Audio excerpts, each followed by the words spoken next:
And here we are with another special match for our anniversary, apparently in Niigata, Japan. But I thought we should do kind of a match that doesn't get representation in the modern games.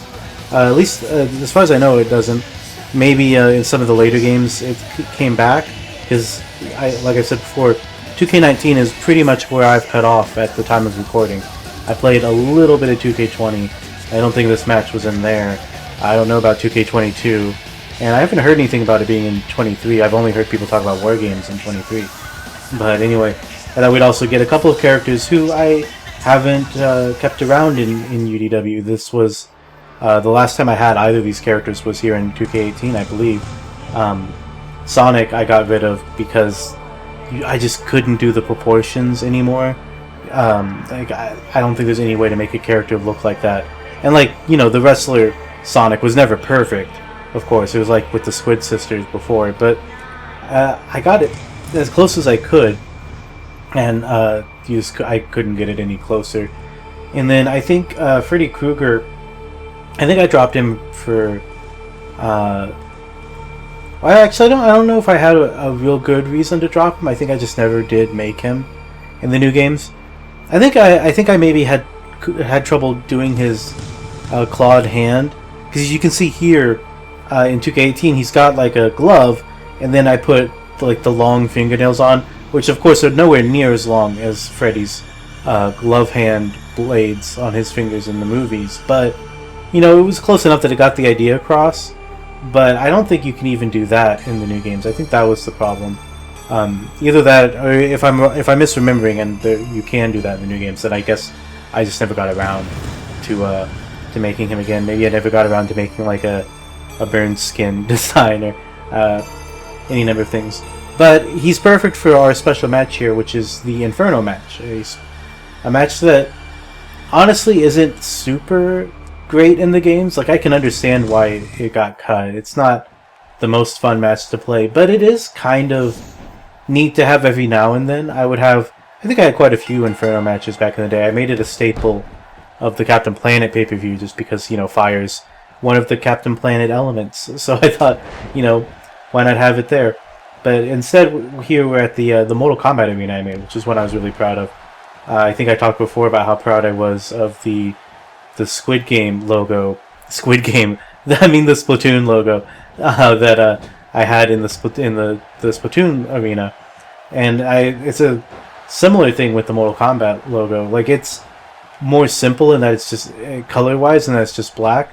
But it was way harder because it's such a complicated design to get that full dragon look, and you can barely even see it at this angle, I think. But I was just really proud of it because, again, I couldn't import a design like you can in the new games. I had to make it in the game's MS Paint mode, which was not easy.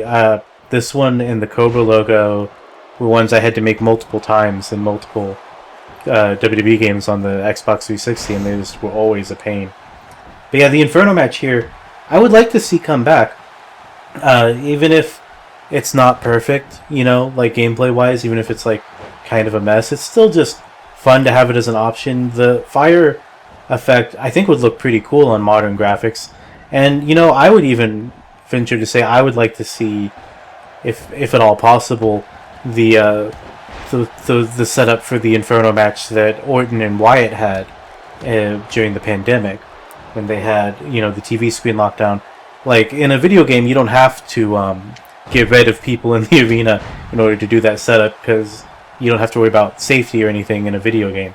So you could do the thing where there's flames on the barricades and just fire everywhere, like in that match, without having to worry about people's safety or the wrestler's safety. You can just do it for the spectacle in the video game, and I think that would be really cool. I'm always advocating for more stuff that would be difficult or downright impossible to do in real life to be in these games. It fits my brand, you know, because I'm already... Like, look, we've got Sonic the Hedgehog fighting Freddy Krueger here. I'm not exactly shooting for realism. So I like having it. That's one of the things I liked so much about 2K20. For all of its flaws, I really loved the DLC content, and I wish I could have gotten a chance to use it. It just wasn't feasible. I tried playing 2K20. I tried making characters, and like the very first character I made, I got halfway through building him in the create a character, and then the game crashed. It just crashed, and I lost all the progress I made on making that character. And I just thought, you know what, it's going to be more pain than it's worth to try to make this work. And even with the patches, the game still just isn't fun to use. So I never used it. And then, of course, 2K22 was a big improvement, I heard, but I never really tried it because the release date was just so inconvenient. Which is why I'm going to be trying to make some changes to the to my schedule in order to make it so I can use the new games. Because now that they seem to be coming out closer to like April or May or whenever they come out now, it's going to be very difficult to do things the way I used to do, where they would come in like November or December, and then I would have a few months to build characters and stuff before the end of the season, and that just isn't how it works anymore, unfortunately. But yeah, with this match here, I don't know if I ever really fully understood how like the mechanics of the Inferno match work. I guess just once the character's hurt enough, you're able to force them through the ropes, and then that triggers the flaming ending where they catch fire. But I don't know what the threshold is. It always felt a little bit nebulous. I'm sure people who like look into the codes of the games and stuff have a better idea.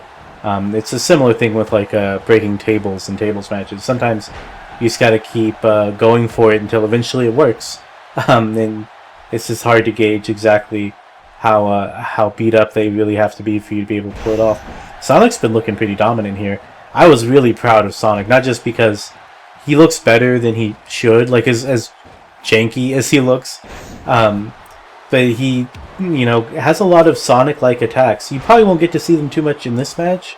I don't know how many springboard attacks they can do in an Inferno match, but he has lots of attacks where he'll like jump off the ropes and then curl up in a ball and spin towards his opponent, Sonic style, which I just thought was so cool that there was moves that look different than in the games, of course, but still like were kind of Sonic-like. I was just happy with how he turned out, and I was kind of disappointed that he wasn't really able to stick around in the newer games. But you know, maybe someday there'll be ways to make a character like Sonic work again in a later game. I don't know. Looks like we might have it. Yeah, okay, there we go.